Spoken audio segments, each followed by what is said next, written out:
ನಮಸ್ಕಾರ ಸ್ನೇಹಿತರೆ, ನಾಡು ನುಡಿ ಯೂಟ್ಯೂಬ್ ಚಾನಲ್ಗೆ ನಿಮಗೆಲ್ಲ ಸ್ವಾಗತ. ಸ್ನೇಹಿತರೆ, ಭಾರತೀಯ ರಿಸರ್ವ್ ಬ್ಯಾಂಕ್ ಈಗ ಗೋಲ್ಡ್ ಲೋನ್ಗಳಿಗೆ ಸಂಬಂಧಪಟ್ಟಂತೆ ದೇಶಾದ್ಯಂತ ಹೊಸ ನಿಯಮವನ್ನು ಜಾರಿಗೆ ತಂದಿದೆ.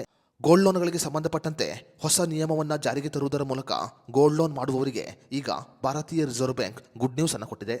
ಇದೇ ನವೆಂಬರ್ 1ನೇ ತಾರೀಕಿನಿಂದ ಗೋಲ್ಡ್ ಲೋನ್ಗಳಿಗೆ ಸಂಬಂಧಪಟ್ಟಂತೆ ದೇಶಾದ್ಯಂತ ಹೊಸ ನಿಯಮ ಜಾರಿಗೆ ಬರಲಿದೆ. ಹಾಗಾದರೆ ಗೋಲ್ಡ್ ಲೋನ್ಗಳಿಗೆ ಸಂಬಂಧಪಟ್ಟಂತೆ ಭಾರತೀಯ ರಿಸರ್ವ್ ಬ್ಯಾಂಕ್ ಜಾರಿಗೆ ತಂದಿರುವ ಹೊಸ ನಿಯಮ ಏನು ಅನ್ನೋದರ ಬಗ್ಗೆ ಸಂಪೂರ್ಣ ಮಾಹಿತಿಯನ್ನು ಈ ವಿಡಿಯೋದಲ್ಲಿ ನಾವು ನಿಮಗೆ ತಿಳಿಸಿಕೊಡ್ತೀವಿ. ವಿಡಿಯೋ ತುಂಬ ಇನ್ಫಾರ್ಮೇಟಿವ್ ಆಗಿದೆ, ಎಲ್ಲೂ ಸ್ಕಿಪ್ ಮಾಡದೆ ನೋಡಿ.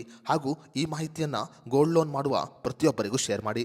ಸ್ನೇಹಿತರೆ, ಈ ಹಿಂದೆ ಬ್ಯಾಂಕುಗಳಲ್ಲಿ ಚಿನ್ನವನ್ನು ಅಡವಿಟ್ಟು ಮಾತ್ರ ಸಾಲವನ್ನು ಪಡೆದುಕೊಳ್ಳಬಹುದಾಗಿತ್ತು.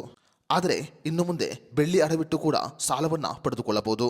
ಈ ಹಿಂದೆ ಬ್ಯಾಂಕುಗಳು ಚಿನ್ನವನ್ನು ಅಡವಿಟ್ಟುಕೊಂಡು ಸಾಲವನ್ನು ಕೊಡುತ್ತಿದ್ದವು. ಆದರೆ ಇನ್ನು ಮುಂದೆ ಬೆಳ್ಳಿಯನ್ನು ಕೂಡ ಅಡವಿಟ್ಟು ಸಾಲವನ್ನು ಪಡೆದುಕೊಳ್ಳಬಹುದು.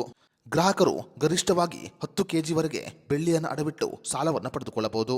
ಬೆಳ್ಳಿಯ ಮೌಲ್ಯದ ಆಧಾರದ ಮೇಲೆ ಸಾಲವನ್ನು ಕೊಡಬೇಕು ಅಂತ ಭಾರತೀಯ ರಿಸರ್ವ್ ಬ್ಯಾಂಕ್ ಈಗ ಆದೇಶವನ್ನು ಹೊರಡಿಸಿದೆ.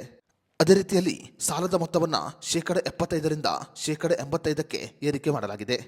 ಈ ಹಿಂದೆ ಚಿನ್ನದ ಮೌಲ್ಯದ ಮೇಲೆ ಸುಮಾರು 75%ವರೆಗೆ ಸಾಲವನ್ನು ಪಡೆದುಕೊಳ್ಳಬಹುದಾಗಿತ್ತು.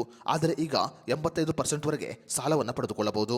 ಬೆಳ್ಳಿ ಮತ್ತು ಚಿನ್ನದ ಬೆಲೆ ಇತ್ತೀಚೆಗೆ ಭಾರಿ ಪ್ರಮಾಣದಲ್ಲಿ ಏರಿಕೆಯಾಗುತ್ತಿರುವ ಕಾರಣ ಭಾರತೀಯ ರಿಸರ್ವ್ ಬ್ಯಾಂಕ್ ಈಗ ನಿಯಮದಲ್ಲಿ ಬದಲಾವಣೆಯನ್ನು ಮಾಡಿದೆ. ಸ್ನೇಹಿತರೆ, ನೀವು ಕೂಡ ಬೆಳ್ಳಿಯನ್ನು ಹೊಂದಿದ್ರೆ ನೀವು ಬೆಳ್ಳಿಯನ್ನು ಅಡವಿಟ್ಟು ಕೂಡ ಸಾಲವನ್ನು ಪಡೆದುಕೊಳ್ಳಬಹುದು.